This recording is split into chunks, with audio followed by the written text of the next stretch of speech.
बिस्मिल्लाहिर्रहमानिर्रहीम। इसमें मोहम्मद इरफान अफजल और आप देख रहे हैं यूनिवर्सल वीज़ा गाइडेंस। तो मैं लेकर आता हूँ आपके तमाम इमिग्रेशन मसाइल का हल। जिन दोस्तों ने इस चैनल को सब्सक्राइब नहीं किया उनसे रिक्वेस्ट है कि चैनल को लाइक करें, सब्सक्राइब करें और शेयर करें ताकि हमारी कम्युनिटी में इजाफा हो और हो सकता है किसी का भला हो आपके शेयर करने से। Thank you. आज हम बात करते हैं appeal process. EU settlement scheme के जो वीज़े अप्लाई हुए हैं बहुत ज़्यादा, अब उनकी जो है ना रिफ्यूज़ल आना शुरू हो गए हैं और बहुत ही ज़्यादा क्वेश्चंस आजकल अपील प्रोसेस के बारे में पूछे जा रहे हैं। तो आज हम डिस्कस करते हैं कि अपील किस तरीके से की जाती है और इसमें कौन से डॉक्यूमेंट्स सबमिट करने होंगे आपने, किस तरीके से आप अपनी अपील को कामयाब बना सकते हैं। ये जो रिफ्यूज़ल लेटर आता है आपको, उस पर लिखा होता है कि आपके पास 28 डेज़ का टाइम है। तो 28 डेज़ से पहले आपने अपील फ़ाइल करनी है। अपील फ़ाइल करने के लिए आप यूके की जो फर्स्ट ट्राइब्यूनल कोर्ट है उसमें फ़ाइल की जाती है और इसमें जो एप्लीकेशन फॉर्म यूज़ होता है वो है IAFT-6।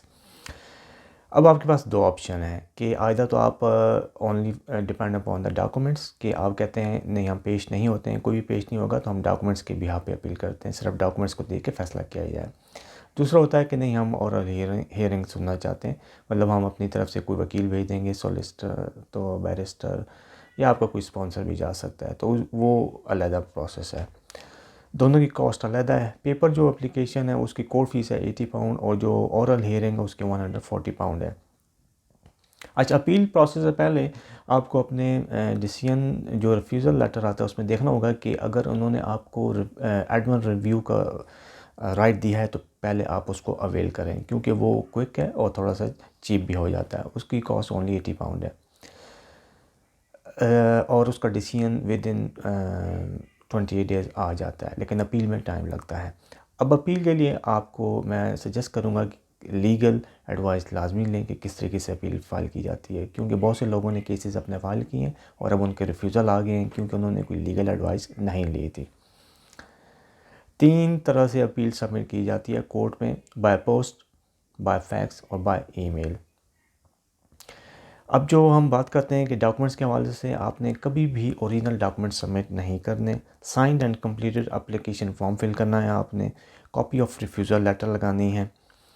कोई डॉक्यूमेंट अगर इंग्लिश में नहीं है तो उसकी ट्रांसलेशन लगेगी। उसके अलावा जो है ना आपने उसके अंदर ही मेंशन करना होगा कि आप ओरल हियरिंग आपने करनी है या पेपर हियरिंग करनी है। इसमें मुख्तलिफ सेक्शन है। सेक्शन 1 में आपकी पर्सनल इन्फॉर्मेशन आती है, सेक्शन 2 में ECU डिसीजन आता है, सेक्शन 3 में अपील आती है, वाई यू अपील और लिस्ट ऑफ डॉक्यूमेंट आता है, section 4 declaration by the applicant if is filling form, section 5 आता है रिप्रेजेंटेटिव डिटेल यानी वकील की डिटेल, सेक्शन 6 आता है स्पॉन्सर डिटेल। अब इस अपील का जो सेक्शन है इसमें आपने पूरी ब्रीफली एक्सप्लेन करना है कि किस वजह से आपकी अपील समझते हैं कि आप अपील कर रहे हैं, रीज़न क्या है, और अगर आप अपील लेट कर रहे हैं तो उसकी भी आपने रीज़न देनी है कि क्यों आप अपील 28 डेज़ के बाहर कर रहे हैं। अब हम रिफ्यूज़ल पे बात करते हैं कि बहुत सी रीज़न है उसकी वजह से रिफ्यूज़ल लगते हैं। तो रिफ्यूज़ल का जो क्लोज़ फैमिली मेम्बर के हवाले से पहले बात करते हैं कि क्लोज़ फैमिली मेम्बर के रिफ्यूज़ल क्यों आते हैं। जैसे आपको पता है उसमें फ़ाइनेंशियल डिपेंडेंसी का प्रूफ 30 जून तक एग्जाम्प्ट है।